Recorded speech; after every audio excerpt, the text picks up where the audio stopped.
there, guys. It's me, Redrick, here, the mom strategist. I am so excited. I'm so excited to come to you live today. I've got a quick and simple message that my only goal is to move you forward. And that message is, are you settling? Are you settling? That's what I'm going to talk about over the next couple of minutes. And if you get value from what I share today, what I want you to do is post here the value that you've gotten, the lesson that you've gotten, the aha, the breakthrough, the takeaway. Post it right here on the feed, okay? Whether you're watching live or whether you're watching this as a replay. I'm Mia Redrick. I'm the mom strategist. I'm a business and life coach. And here is my story. I got started in my business 16 years ago, and I made a decision to go to work as myself. And maybe you've been saying that too. I decided that I wanted to take my systems in motherhood and I wanted to figure out a way to package what I knew into a business. I wanted to monetize myself, my knowledge, my background, my skills in motherhood. And I wasn't sure how to do that. So my very first stop, I went to a business resource center, and I was told by the director of that business resource center that my idea at that time, mom coaching, didn't make any sense, and that no one would pay me to coach moms. Now you got to keep in mind that this is before mom coaching was popular. You had parent coaching or health coaching or business coaches, life coaching in general, but you really didn't hear people saying they were mom coaches 16 years ago. And I remember thinking that this was such a good idea because a lot of people would ask me for advice all the time, and maybe you can relate to this. They wanted to pick my brain, or I was just living my life, and people would ask me, how did I do the things that I did with my kids systematically? How did I always find time for myself, room for my own life, right? How wasn't I able to stand in my own value? Hey, Farida, good to see you. How is it that I was able to stand in my own value in motherhood? And so anyway, I thought other people would want to know that too. I kept looking for someone to help me, and I ended up bumping into a coach, world-renowned coach. She was the second most profitable business coach in the country at that time. And I decided that's who I wanted to work with. I wanted to work with someone that I already knew, who was smart, sharp, who, hey there, T, hey there, Farida, who already had what I wanted. So that's tip number one. And she had a couple things that I wanted. She was building a business that she wasn't trading time for dollars. And I knew that I wanted to set up a business that didn't run me ragged, that I wanted to have a business that was built around my life. And I've done exactly that. And I've been home for over 2 decades running my company. My husband and I are both free. My kids have never seen their mom or dad ever work a job, and they're 14, 17, and 21. And I consider that a tremendous accomplishment. They've seen us run our businesses, grow our businesses. So, but that was one thing that she had that I wanted. And I wanted someone that generated the majority of their income in that way, 85% of their income. Hey there, Claudine. Because sure, there are lots of teachers out here, there are lots of coaches out here, there are lots of business owners, but most people have a hustle and grind model, and they don't understand how to build a business that's time compound. Hey there, darling, good to see you. And I wanted that, and she had that. And the other thing that she had that I wanted was she had a great relationship with her husband. And I wanted to see a successful female entrepreneur who had tremendous monetary success with solid emotional relationships intact. Yeah, you know me, okay? I'm just keeping it real. And she had that. And I said she could be my teacher because my husband and I, we've been married now for 24 years. And I thought, man, wouldn't it be great to run an amazing business, but also to learn and have a mentor who's run an amazing business, who has solid relationships, because I'd seen the opposite of that. You know, a lot of times in business, people work so hard to hustle and grind, and the stress on their relationships and all of those things, I didn't want that. You know what I mean? And I knew, Claudine, that I could be in choice about what good looked like for me, all right? What good looked like for me. And so today's topic, I want to talk to you guys really quickly about not settling, because I feel like it's something that I think about all the time. I think about not settling all the time. And many of you guys know that I'm like in the midst of doing a home redesign, renovation, some people might call it, or on my home. And so I've had to ask a lot of questions as I've gone to repair 4 bathrooms, right? And figure out what I want them to look like. I've had to ask a lot of questions of myself in terms of what does good look like, and not settling for what I want versus what's in front of me. And I think we have those choices all the time. And so let's just think about different areas as I'm sharing my story here. I want you to think about different areas of your life that maybe you're settling in. Hey, Crystal, that you might be settling in. And that sometimes the reason that we settle isn't because we set out to settle. A lot of times we end up settling because we have no intention, no dominant intention about what good looks like, okay? I'm getting ready to break this all the way down, all right? We have no dominant intention about what it looks like. So you get what you get, and you can't get upset because you didn't have any clear intention, right? Yeah, you know that? That's right. I have to do, Claudine, I've done 4 bathrooms over, and I am also doing over my kitchen. As well. So I'm doing my kitchen over. My office is the sunroom is now going to be my office. So we've done that, a complete gut on that. And it's a major, it's like a major thing here, okay? Like I'm in the thick of it, all right? And one of the things that I've had to challenge myself with every inch of the way is not to settle. Right? Not to settle. So a lot of times if you don't have an intention about what you want, you end up settling. So if I use my renovation story and with the using that as the example, I'd say, even as I looked at renovating each bathroom and making a decision about what does good look like for each of those bathrooms, I thought about my master bedroom and I said, what do I want? I said, I want a wet room. Okay. And I said, I want a wet room. You guys need to Google what a wet room is if you don't know. And I wanted a sauna tub in there, and I wanted a big old shower. So the shower was something like 7 by 7 or 7 by 8, something like that. The jacuzzi's in there, the shower's in there. It's an amazing, it's an amazing thing, okay? Because I wanted my shower to feel like a spa, right? I wanted it to feel like I want a life I want to come home to. I don't want a life that I want to escape. I want a life that, I work from the comfort of my home. I want a life I want to come home to. And then I decided, I was like in my basement, what I want to do, I want to take that bathroom and I want to put a dry sauna down there, and I want to put a steam shower down there.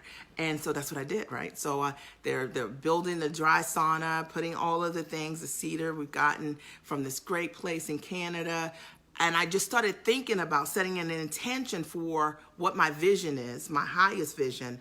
And then I began to work that vision. Now, am I talking to you about me renovating my house? I'm talking about renovating all the time.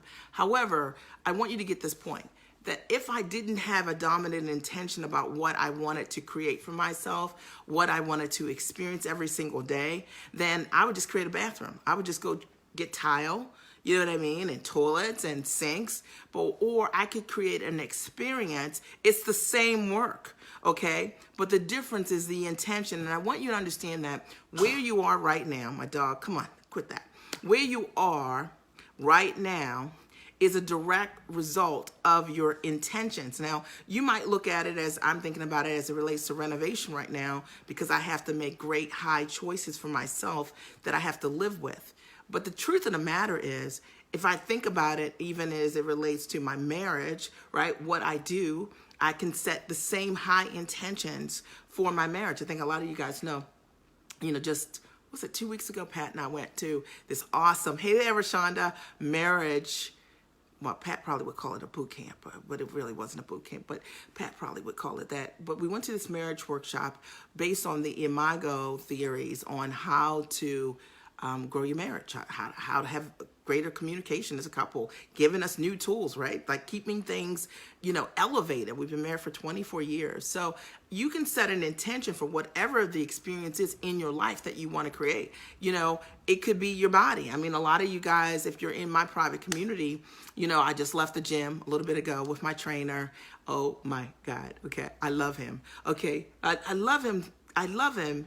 I do love him, except that I have moments that I don't like him, but I do love him, okay? But, because I have an intention, right? And so the thing is that whatever your intention is, when you decide what good looks like as it relates to your intention, and you begin to co-create, right? What that could look like. And you think about the highest and tallest part of your life that you'd like to live in, be in, do. Okay, you start to make better choices about what your highest self really wants. And this is not any, hey Gwen, hi Rashonda, not any mumble jumble things or anything like that I'm trying to do here. I hope you guys are getting this. The fact of the matter is, every time I think about what good looks like for me, if I think about my body, I think, okay, this is not what good looks like for me, because I know what good looks like and I know what it feels like. And then I can set an intention for what good looks like and then line up the resources, the tools, the habits, the support to get me where I want to be. The same is true in my marriage. Like I said, what does good look like? We like where we are, but what's the next level look like? All right, what are the tools? What do we need so that we can reach that? I can think about it in my house. I can say, okay, what would take a house that we lived in for 17 years and make it that much more amazing? Okay, you know what I mean? I think a sauna in the basement would be good. I think that would do it. I think that would be one of the things that could add to that. I start asking different questions about my kitchen. I start thinking about things from my highest and tallest place. And I think a lot of times people don't set big intentions for themselves because they think about the things that they want from a lens of fear and from a lens of lack. Hello. Okay. No. Okay. I thought you said hello. Okay. But in any event, they think about what they want from fear and lack. They start thinking about who they're not. They start thinking about what people said to them. They start looking at their bank account. You know what I mean? I hear this all the time. Hey, Kenyatta, I hear this all the time. Women that say to me, Mia, I know you can help me. They've watched me coach. Hey, Renee, they've watched me coach thousands of women, maybe not thousands for themselves, but they've seen like hundreds of women get results, go from not selling anything to having $10,000 product and selling it, having a $20,000 product and selling it, or for some people having $100,000 a year or having $500,000 a year or more, etc. They've watched it. They watch it like a movie. Okay. And they're like, I'm coming for you. But then they're like, but I don't have the resources. And the reality is that they have a desire, but they don't have a clear intention. And they allow their fear, their lack, their brokenness, their beliefs govern their next steps. So the reason that people settle, okay, is because they are not choosing from their highest and tallest place. Let me tell you something. I also see this as it relates to many business owners, right? So I'm like, why are you not where you want to be? Because they won't work with the people they need to work with. They're working with the people who they think need them. You know what I'm talking about? The people who don't want to pay you. You know what I mean? Like the people who you should be talking to. Hey, Tracy. The people who you should be talking to, you're not talking to those people because they make your knees shake. Think about any ginormous result you ever created in your world. Think about the biggest wins you've ever had. Did it make your knees shake? You better bet. If you think about any time you ever did anything that was huge in your life, it called something out of you that made you nervous. And one of the reasons that people don't get to move where they want to be is because of how they have an intimate relationship with fear. They end up allowing fear to dictate for them to settle. I'm scared. What if this doesn't work? What if I don't do it? But the thing is, everything that you want right now, I can tell you this, is on the other side of fear. Now, let me tell you, have I ever renovated a house before? No. Okay, never. I've never done this. There were many things along this journey of doing it and making choices that I was like, woo, this is a lot here. You know what I mean? And my husband says to me all the time, I totally trust you. You can just pick these things out. I'm like, you don't want help? Like, no, he doesn't want help. He just wants me to do it. He has total trust. I was like, I don't even trust me like this. Okay. I don't trust me like this. Okay. So what it allowed me to do is say, what's the highest intention that I have? What's the lowest fear that I have that I'm going to choose something wrong, that I'm going to spend money in an area and then I'm not going to like it? Okay. What's the best way? Hey there, Annette. Annette, I called out to you on the call on Thursday.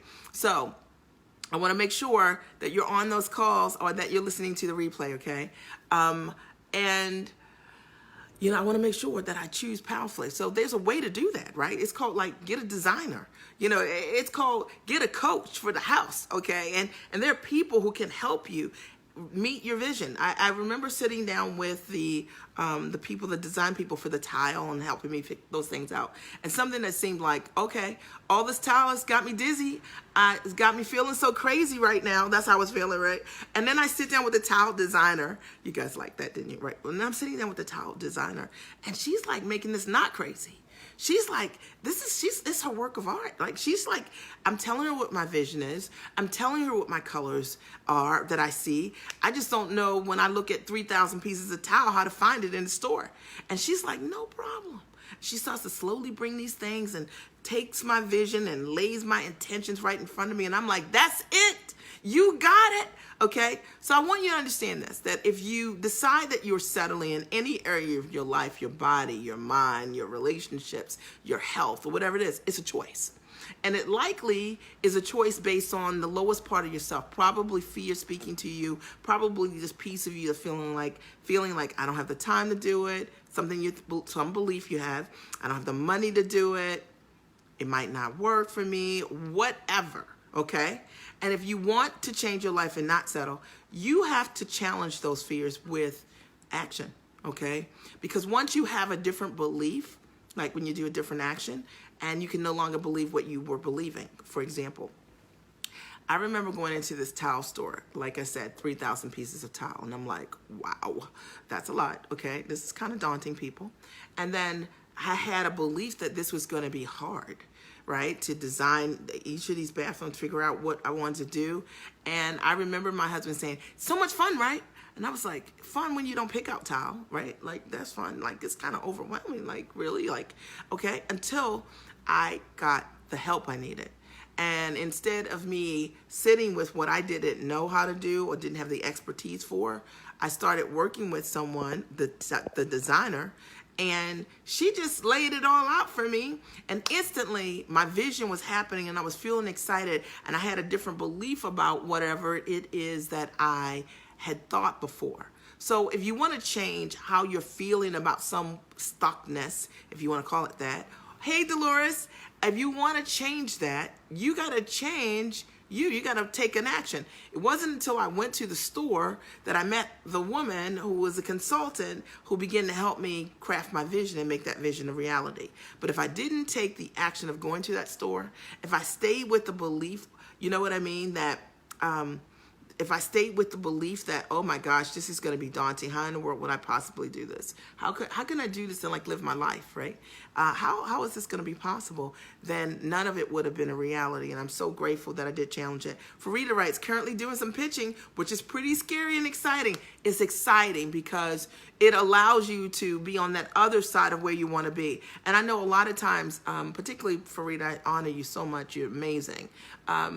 A lot of times when we're doing those scary things and taking those risks in our lives, you're going to come up against some no's. You're going to come up against some yeses. You're going to come up against a lot of different types of feelings that maybe you've never felt before. Hey there, darling, you've never felt before standing in your value. That's the coolest part about not settling. When we don't settle, we get to stand in our value. And that means every single thing you get is based on what you want. Last thing I'll say about this. I was talking to my son about this, and now I'm talking with my daughter about the same thing, which is amazing. When my son was looking for colleges, I told him, I said, this idea of choosing a safety school is crazy to me. Why would you ever choose a place you don't want to go? You know, you just might get it, okay? It doesn't make any sense, okay? The reality is choose where you want to be and only look for places you really want to be. All right. There are so many people in this world who've chosen the job they didn't want. They chose the partner that they didn't want. They chose a life that they didn't want. And now they look at their life and they say, I lived my life by default because I didn't choose powerfully for myself. My daughter's now doing college visits. She's thinking colleges on the West Coast. And so she'll be back there in the next couple of weeks. And choose what you want. Don't choose what you don't want. Make powerful choices. Set an intention around what it is that will get you stoked and excited, and you'll be that much closer to that versus choosing something by default that you don't want. You got to understand that when people give you advice, they always give you advice based on how they live. So if someone lives a life of quiet desperation, guess what they're going to advise you to do? Not consciously. Okay, they're not trying to sabotage you, right? No, no, no, no, no. This is how they live. That's why I don't take advice from everyone. I only take advice from people who live what I call a juicy life, right? Who live on the edge, who live on the edge, who have realized some aspect of a life that I've desired, say they've got a model of what it looks like. And anyway, so that's my message today. I hope you guys got value. Did you get value? Now, if you got value, just post some comments here and let me know what was your aha, what is your takeaway, okay? What was your aha, what was your takeaway? Love the flowers, Coretta, thank you. They smell beautiful. And I want to thank you guys for being here today. I wanted to hop on, just do a quick live and let you know that, look, settling is not where it's at. And even if you heard this today and you can think of just one area of your life that you're like, I want this area of my life to be juicy, amazing, everything that I've envisioned, and then just power write what that could look like. Hey there, Kristen. I have been seeing you. I'm so proud of you. Okay, I've been seeing you around. I'm so proud of you. Let me tell you, okay? I'm so proud of you. Patricia, all right? So just write one thing here that was your aha, your takeaway as a result of being here today. And think about when you get off this live today. Thank you so much, Patricia. Think about something today that you can do to set an intention in one area of your life to move yourself forward, okay? To move yourself forward. And make that list the highest and tallest list based on your intentions. And you know what? Shush your fears. Begin to move in the direction of whatever it is you want. Loving it, following the advice of those who live a juicy life. And that's it. All right. So I want to thank you for your time today. I appreciate you. I love you guys. Have a great and amazing day. I'll talk to you soon.